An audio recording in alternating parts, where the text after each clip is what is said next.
우리나라 주식시장, 이게 알면 알수록 참 재밌는데 처음 시작하는 분들한테는 좀 헷갈리는 규칙들이 꽤 있죠.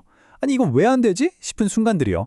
그래서 오늘 이 숨겨진 규칙들을 제가 속 시원하게 다 알려드릴게요.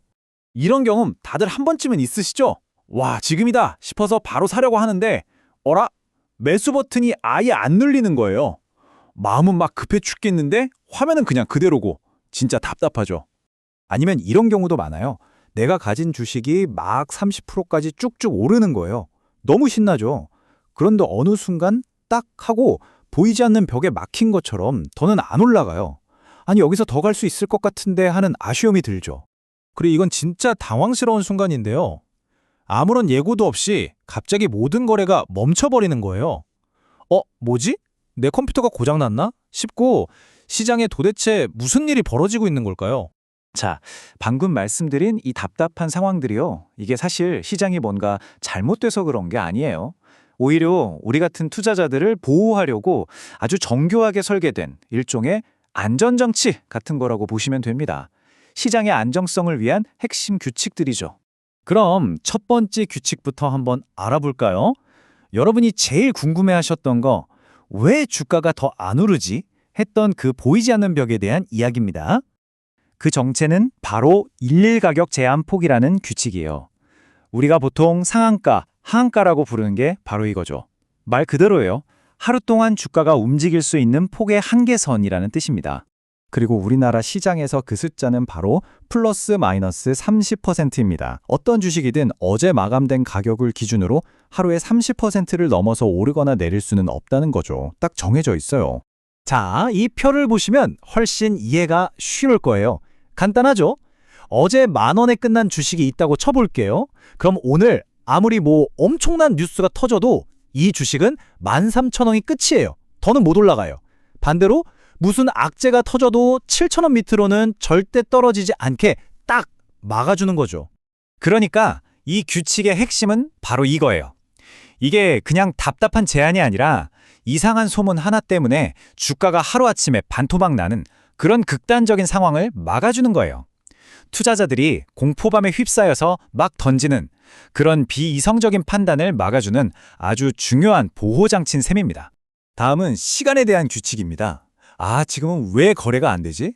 이 질문에 대한 답이 바로 여기에 있습니다. 2025년부터 정말 중요한 변화가 생기는데요. 바로 대체거래소 NXT라는 곳이 새로 생기면서 이제 한국 주식도 아침 8시부터 저녁 8시까지 무려 12시간 동안 거래를 할 수 있게 됩니다. 여기 타임라인을 보시면 한눈에 들어오죠? 우리가 알던 9시부터 3시 반까지의 정규 시장은 그대로 있고요. 그 앞뒤로 아침 8시에 시작하는 프리마켓이랑 저녁 8시에 끝나는 애프터마켓이 새로 생긴 거예요. 와, 이제 퇴근하고 와서 여유 있게 국내 주식을 살 수 있게 되는 거죠. 자, 이제 가장 극적인 상황에 대한 규칙을 알아볼 차례입니다. 시장 전체에 비상 브레이크가 쫙 걸리는 순간, 대체 무슨 일이 일어나는 걸까요? 그 이름도 무시무시한 서킷 브레이커입니다. 말 그대로 전기회로 차단기처럼 시장이 너무 과열돼서 감당할 수 없을 정도로 폭락할 때 발동돼요. 코스피나 코스닥 지수가 8%, 15%, 20% 이렇게 단계별로 떨어질 때마다 시장 전체 거래를 그냥 멈춰버리는 겁니다. 투자자들한테 자, 다들 잠시 멈추고 머리 좀 식히세요 하고 시간을 주는 최후의 안전장치라고 할 수 있죠. 서킷 브레이커가 시장 전체를 세우는 거라면 이 변동성 완화 장치, 줄여서 VI는 딱 한 종목에만 걸리는 브레이크예요. 어떤 종목 하나가 갑자기 미친 듯이 오르거나 떨어질 때 딱 2분 동안만 거래를 멈춰서 과열을 시키는 거죠. 도로에 있는 과속방지턱이랑 똑같은 역할이라고 생각하시면 돼요. 이 표를 보면 두 개의 차이가 명확하게 보이죠? 왼쪽 서킷 브레이커는 시장 전체가 와르르 무너질 때 쓰는 아주 강력한 조치고요. 오른쪽 VI는 특정 종목 하나가 너무 과열될 때 잠깐 개입하는 좀 더 섬세한 조치예요. 하나는 시장 붕괴를 막고 다른 하나는 개별 종목의 투기적인 움직임을 막는다. 이렇게 기억하시면 쉽습니다. 자, 이제 마지막입니다. 여러분이 주식 앱에서 가끔 보게 되는 여러 가지 경고 표시들.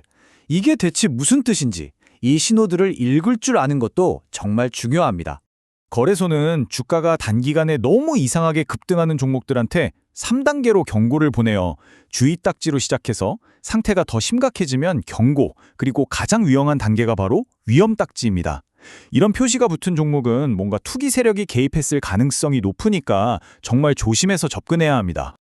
그리고 이거 진짜 많이들 헷갈려 하시는데 T+2일 결제라는 아주 현실적인 규칙이 있어요. 이게 뭐냐면요. 내가 월요일에 주식을 딱 팔았어요. 그럼 그 돈 바로 찾을 수 있을 것 같잖아요. 근데 안 돼요.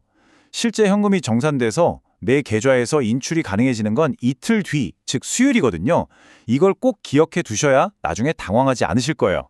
자, 이렇게 시장의 숨겨진 규칙들을 쭉 살펴봤습니다. 가격 제한부터 거래 시간, 그리고 비상 브레이크까지.